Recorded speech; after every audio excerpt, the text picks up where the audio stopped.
Bien, en esta ocasión vamos a hablar de la santidad, pero vamos a hablar de lo que es velar por la santidad. Un tema muy importante para todo aquel que se precie de ser cristiano y que crea en la palabra de Dios y que ame a nuestro Señor Jesucristo. En la palabra de Dios, en Mateo 26:41 dice el Señor: velad y orad para que no entréis en tentación. El espíritu está dispuesto, pero la carne es débil. Bien, todos sabemos que Jesús hizo esta oración en Getsemaní durante su prueba, antes de ser crucificado, cuando él tenía que fortalecerse en oración para presentarse delante del Padre en ese sacrificio que salvó nuestra vida.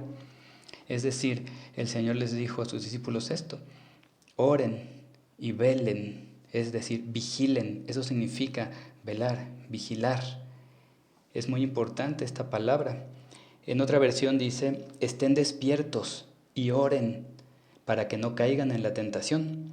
El espíritu es animoso, pero la carne es débil. Esta palabra de que el espíritu es animoso significa que el espíritu tiene ánima, tiene movimiento.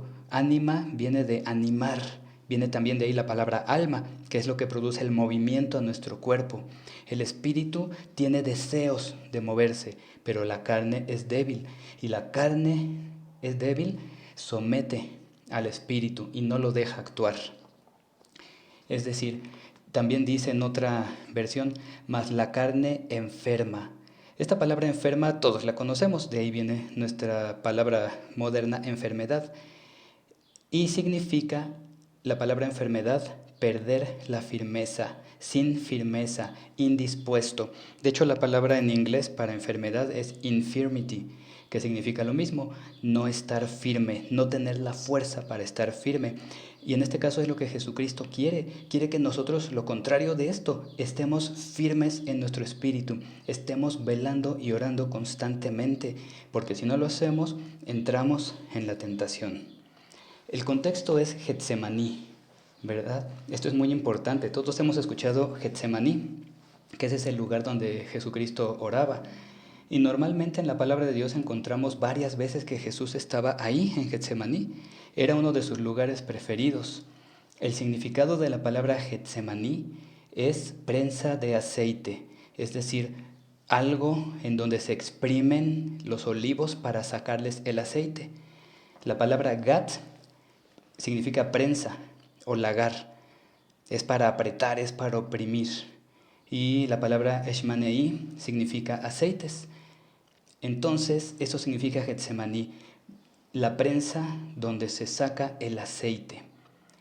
Y como decíamos, es uno de los lugares favoritos de Jesús para orar, el lugar de oración.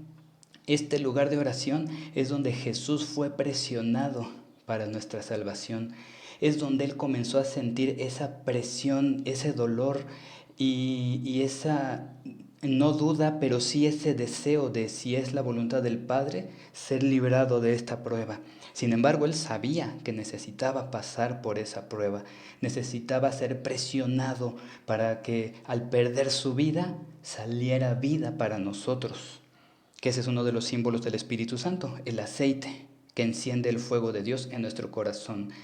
Es decir, Jesús velaba en Getsemaní, Él atendía, cuidaba y vigilaba su relación con Dios Padre. Esto para nosotros es muy importante. Debemos velar para permanecer en la voluntad de Dios. Es decir, no basta con cumplir ciertas cosas, no con ir a la iglesia, con escuchar la palabra de Dios, con participar de las oraciones, sino velar. Eso es diferente. Velar es vigilar. Vigila tu vida, vigila tus pensamientos, vigila qué es lo que permites entrar a tu corazón a través de tus ojos y de tus oídos. Eso es velar. Velar es estar atentos, es estar pendientes, es estar escuchando la voz de Dios constantemente, es ejercitar nuestros sentidos espirituales para escuchar la voz de Dios. Aún sintiendo la presión de la vida, debemos orar en nuestro lugar secreto, y así el fruto será la dirección del Espíritu Santo. Tenemos que orar constantemente, debemos enseñarnos a escuchar la voz de Dios. ¿Cómo es esto? Solo mediante la oración. Dice la Biblia que Jesucristo incluso oraba noches enteras. ¿Qué quiere decir esto? Que era más grande su amor por escuchar la voz de Dios, por seguir su dirección, porque lo guiara el Padre. Era más grande ese amor por estas cosas que su deseo de dormir, de descansar. Ese es un gran ejemplo de Jesucristo para nosotros. Es muy importante que aprendamos a velar y que entendamos ese contexto de Getsemaní, que muchas veces la oración va a hacer que nosotros seamos oprimidos. ¿Pero en qué sentido? En el sentido de que Dios nos va a confrontar con nuestra realidad para dejar todo aquello que no nos conviene. ¿Para qué? Para que salga el amor de Dios de dentro de nosotros. Como Jesús dijo, el que cree en mí, de su interior correrán ríos de agua viva. ¿Para qué es esto? Para que otros beban también de la palabra de Dios, del Espíritu Santo, del amor de Cristo que vive en cada uno de nosotros. Podemos ver en la Biblia, en Mateo 25, del 1 al 13, la historia de las 10 vírgenes.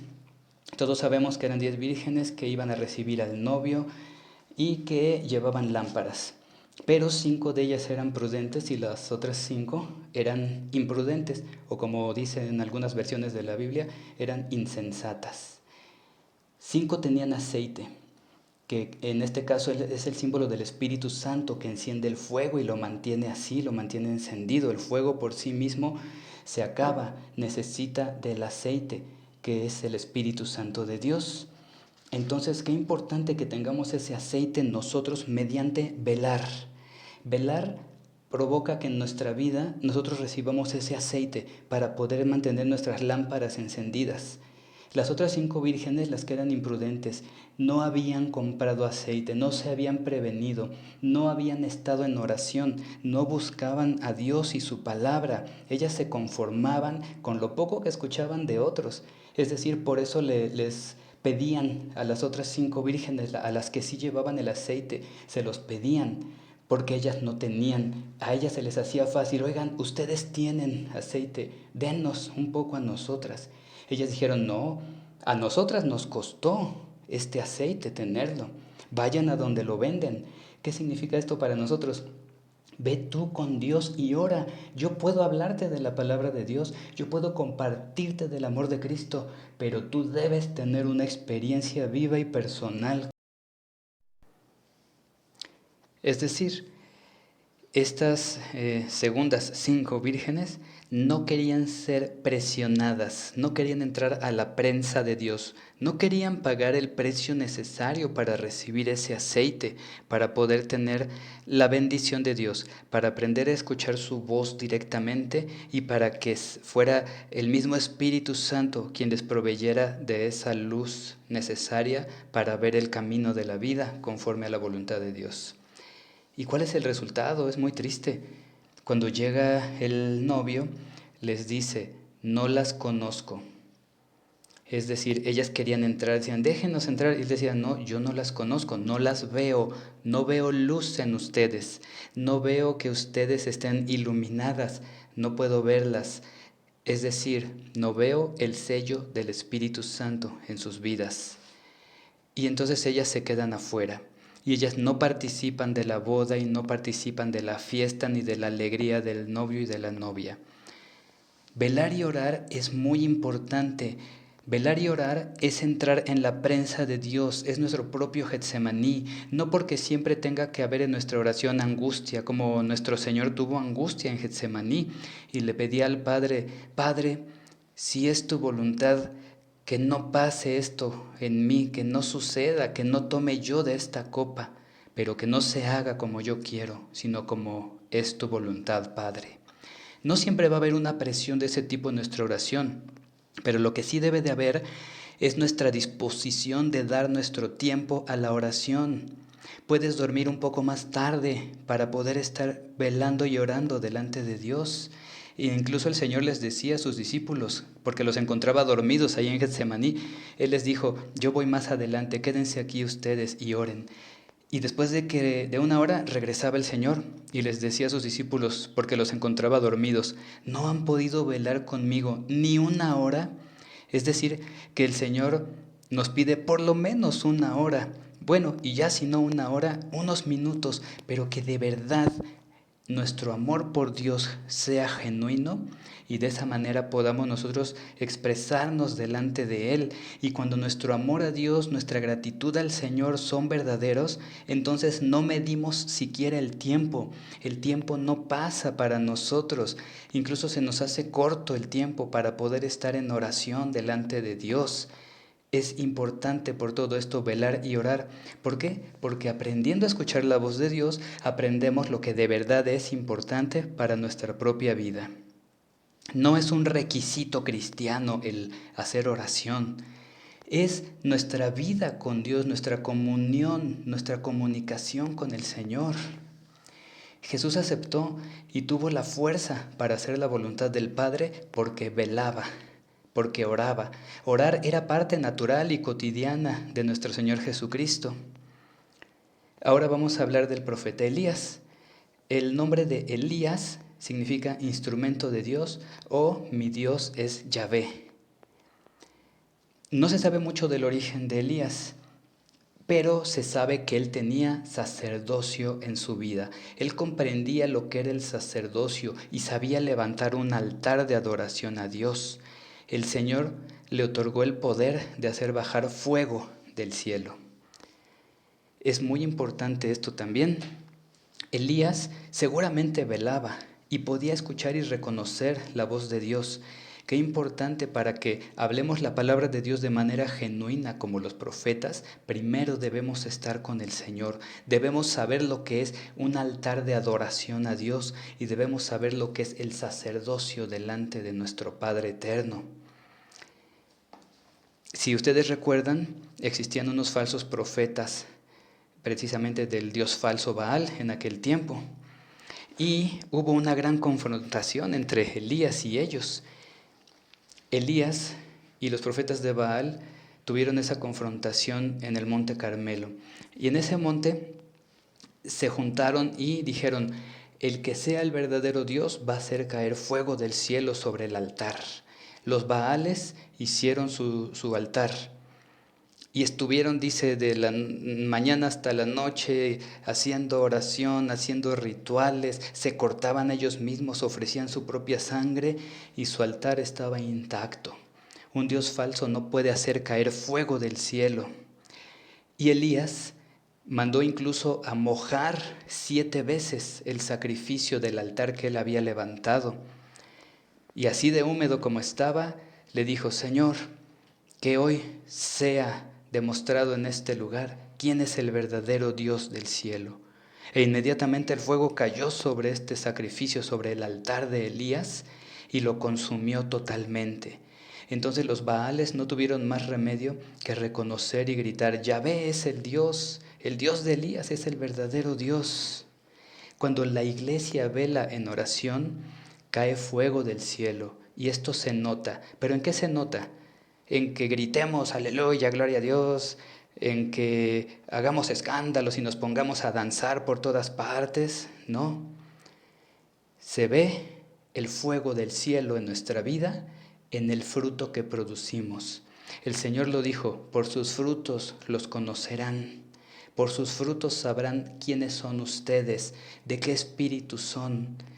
Ese es el verdadero fuego del cielo en nuestras vidas. No es el fuego solo de los milagros y de sanar a los enfermos y resucitar a los muertos y hacer proezas increíbles.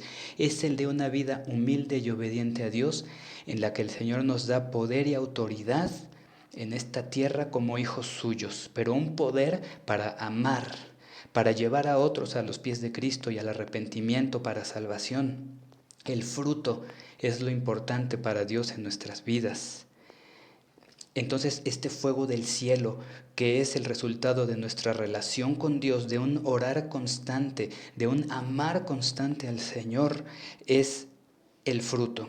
Es ese fruto que la gente puede notar, que la gente pueda decir, estas personas no son realmente iguales a los demás.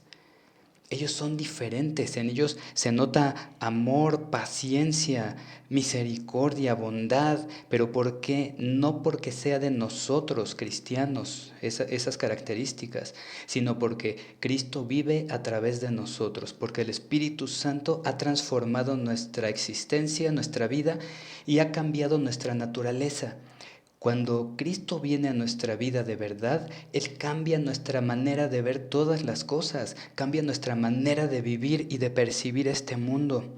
Entonces ya no nos identificamos con el pecado y la maldad que reina sobre esta tierra, ya no nos identificamos con las groserías, con las borracheras, con las peleas, con el querer demostrar que nosotros tenemos la verdad. Dios nos hace humildes a la imagen de Cristo Jesús, nos hace astutos como serpientes, pero mansos como palomas. El carácter de Cristo es lo importante en nuestra vida. Y ese es el fruto del Espíritu que viene a nosotros a través de la prensa, a través de nuestra oración, a través de que tengamos comunión con Dios de día y de noche. Y que así como el profeta Elías venció en el nombre de Yahvé a los profetas de Baal, así nosotros también en nuestra vida venzamos todo pecado y tentación y maldad que nos rodea. Ahora, no significa esto que vamos a ser libres de maltratos, de burlas, incluso de enfermedades, de muchas cuestiones que dañan al ser humano en esta tierra. Pero la gran diferencia es que vamos a tener una completa paz en medio de cualquier situación y circunstancia adversa.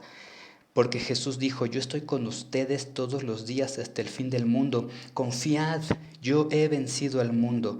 Ese es nuestro Señor Jesucristo, que ha vencido al mundo, que ha vencido al pecado y que lo hizo por nosotros. Incluso venció la tentación, porque la obra de Jesucristo, lo más importante, claro, que es la cruz del Calvario en donde Él murió, el haber dado su vida por nosotros, eso es lo más importante, haberse puesto en nuestro lugar para recibir el castigo que nosotros merecíamos por nuestros pecados y así librarnos de la condenación del infierno.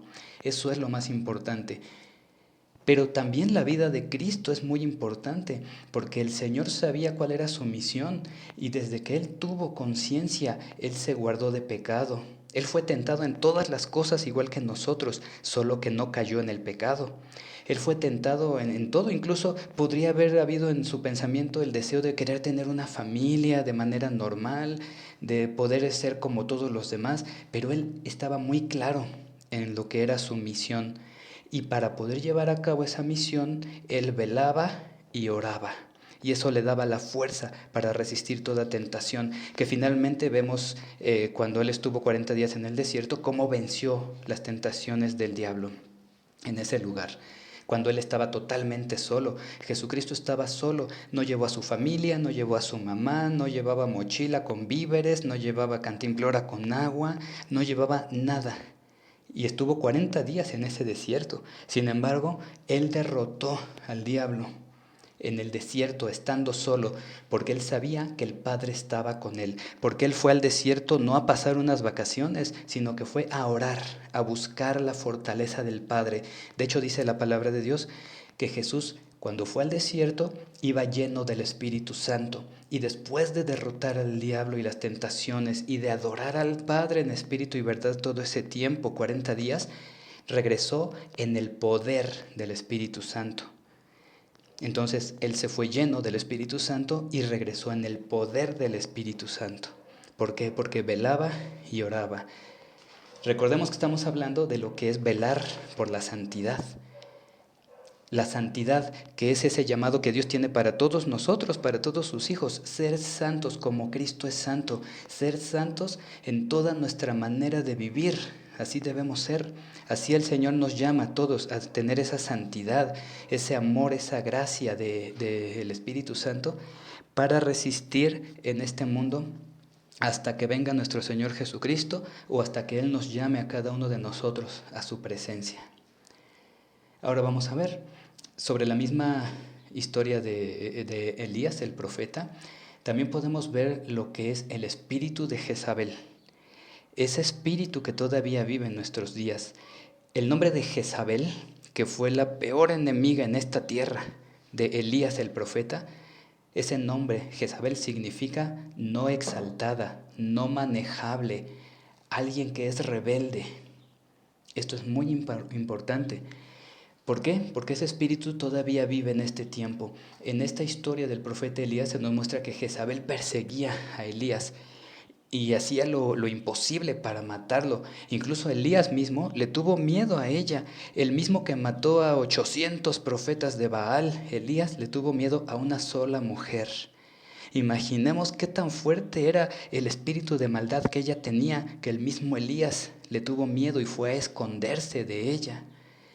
Sin embargo, cuando el Espíritu de Dios viene nuevamente sobre Elías, entonces él va y confronta a Jezabel y al rey Acab, que él se había casado con ella, y ella era hija de personas que no eran del pueblo de Dios, del pueblo de Israel. ¿Sí? Vamos a ver qué es lo que hace el espíritu de Jezabel. Y vamos a ir armando esta historia. El espíritu de Jezabel aprisiona y compromete a seguirla en pos de los ídolos. Eso fue lo que hizo con el rey Acab, el rey de Israel. Este rey era débil de carácter y se casó con ella, que era la princesa de Sidón, era hija de un tal Etbaal. Ellos eran paganos, sin embargo ella, Jezabel, llevó al rey Acab, al rey de Israel, a la idolatría. El espíritu de Jezabel es un espíritu de seducción, tolera la idolatría, quiere controlarlo todo y debilita con amenazas a la iglesia. Esto es muy importante. De hecho, podemos verlo en Apocalipsis 2, 20 y 21, se nos habla de ese mismo espíritu. El espíritu de Jezabel sigue vivo. La Jezabel histórica, ella murió. Dice la Biblia que cuando ella murió, que ella cayó de un balcón o la tiraron, entonces fue comida por los perros. Es una escena horrible, terrible, espantosa. Pero solo sus manos quedaron completas, las palmas de sus manos. ¿Qué significa eso? Que el espíritu de Jezabel sigue trabajando en esta tierra, como dice Apocalipsis 2, versículos 20 y 21. Su influencia sigue dañando al pueblo de Dios, a la iglesia de hoy. Cuando velamos y oramos, nosotros estamos protegidos. Dios siempre levanta el espíritu de Elías en su iglesia. ¿Cómo se demuestra esto por la palabra de Dios? Pues con Juan el Bautista, que él fue igual que Elías en este caso, que fue quien anunció el camino del Señor. El nombre de Juan significa gracia, don de Dios, regalo de Dios. Las características tanto de Elías como de Juan el Bautista en el servicio de nuestro Señor fueron las siguientes. Los dos fueron temidos por reyes. Los dos habitaron en los desiertos, vestían igual con piel de camello, predicaron la justicia y el arrepentimiento, fueron perseguidos por Jezabel, en el caso de Elías, Herodías, en el caso de Juan el Bautista, y por su hija Salomé, precisamente, que fueron quienes finalmente lograron que le cortaran la cabeza a Juan el Bautista. Y los dos trajeron el fuego del cielo sobre la tierra, por medio del Señor, que es quien los utilizó como instrumentos para traer ese fuego santo, ese fuego que ahora se extiende sobre la tierra. En el Evangelio de San Mateo, capítulo 14, versículos del 1 al 12, podemos ver la historia de Juan el Bautista.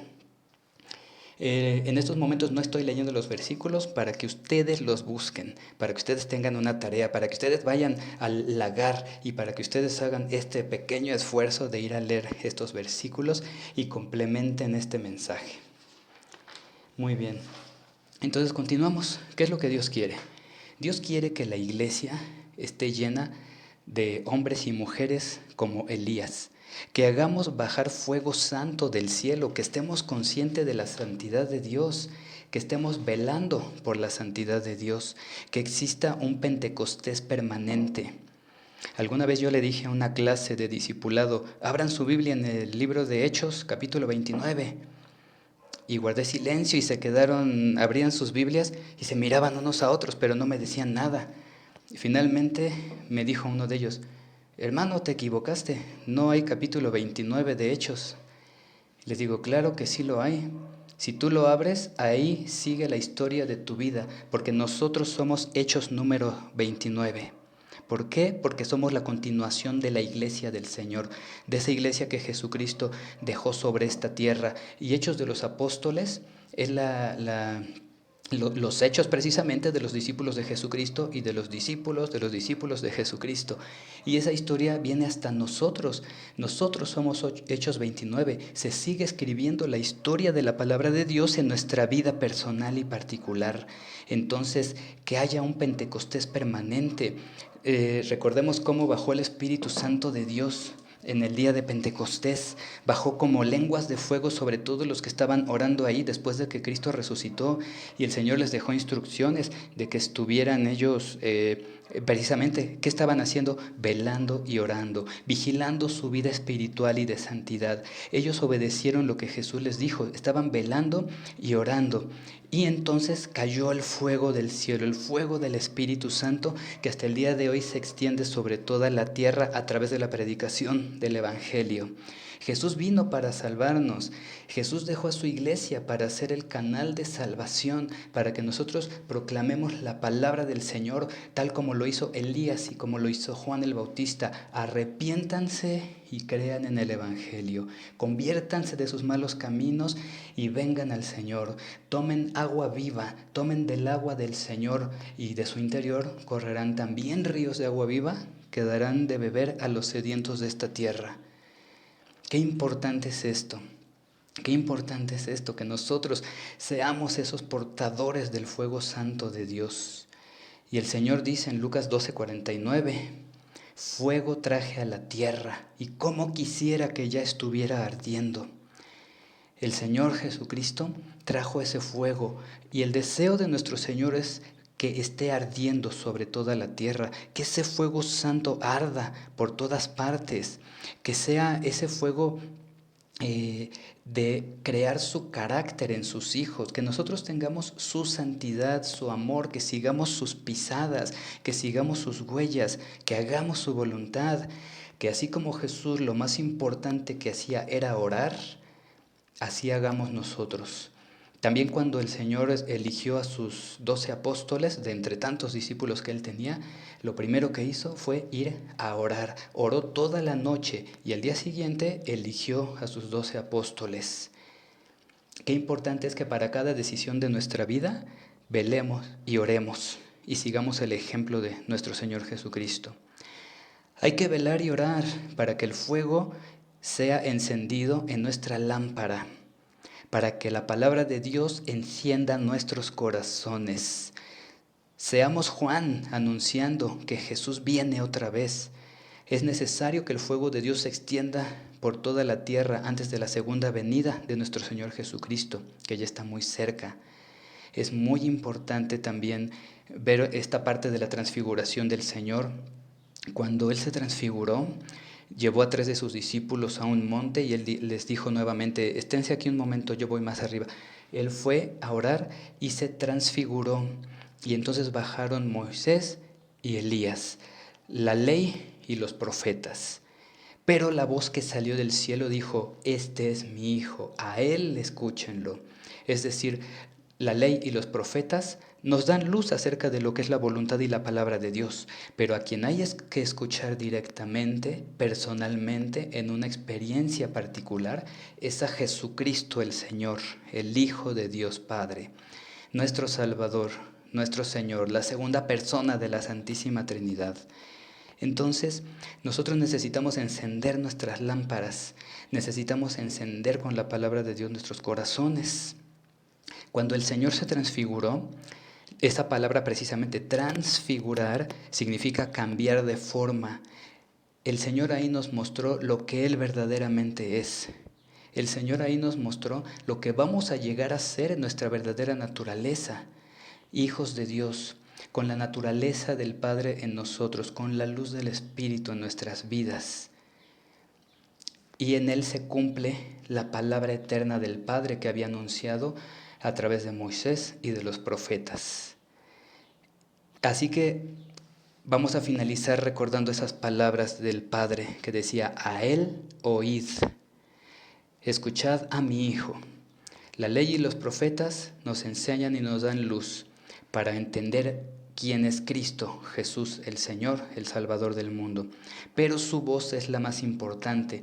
Por eso el Señor decía, también Jesucristo, Él decía, ustedes oyeron que fue dicho tal y tal cosa, pero yo les digo, así decía Jesucristo. Es decir, Él trae a la perfección la palabra de Dios, porque Él mismo es la palabra de Dios, el Verbo divino, la palabra que se hizo carne para habitar entre nosotros y salvarnos de nuestros pecados. Entonces concluimos que debemos velar por la santidad, que debemos mantener el fuego de Dios encendido en nuestra vida y que debemos de mantener nuestra oración viva en todo tiempo y en todo lugar, que los milagros de Dios no son solamente las cuestiones extraordinarias, sino una vida transformada y que de verdad da fruto para vida eterna. Escuchemos a nuestro Señor, escuchemos a Dios, velemos y oremos para no entrar en tentación y que Dios cumpla así su voluntad en nuestras vidas, que ese fuego queme todo lo que estorba en nuestro corazón y todo lo que no le agrada a Dios de nosotros, y que al mismo tiempo ese fuego avive la obra del Señor en nuestra vida, y que así sea para siempre, que todos podamos descubrir la voluntad de Dios y su plan para nosotros en esta tierra, y así podamos al final de nuestros días decir, Señor, hice tu voluntad. Que así sea. Damos gracias a Dios por su palabra. Señor, danos la fuerza de tu Espíritu Santo para poder velar y orar, para entender que entrar en la prensa de tu Espíritu Santo, en ese lugar donde tenemos que dar nuestro tiempo y nuestra fuerza en oración, no es una carga pesada, sino que es descanso para nuestra alma, que es vida para nuestro espíritu, que la oración realmente es la esencia de nuestro cristianismo, que esa es la esencia y el fruto de nuestra vida transformada por tu amor. Permítenos, Señor, tener ese espíritu de oración que provoca que ya no nos identifiquemos con las cosas de este mundo, sino que nos identifiquemos solo con tu amor, con tu palabra, y llevemos a la práctica todo lo que es tu voluntad, todo lo que tú quieres que hagamos, que aprendamos a renunciar, a negarnos a nosotros mismos y tomar nuestra cruz cada día para seguirte. A ti te escuchamos, Jesús, a ti te queremos escuchar. Queremos ser transformados a tu imagen y ser instrumentos de tu paz en esta tierra. Todo esto por Jesucristo nuestro Señor. Amén.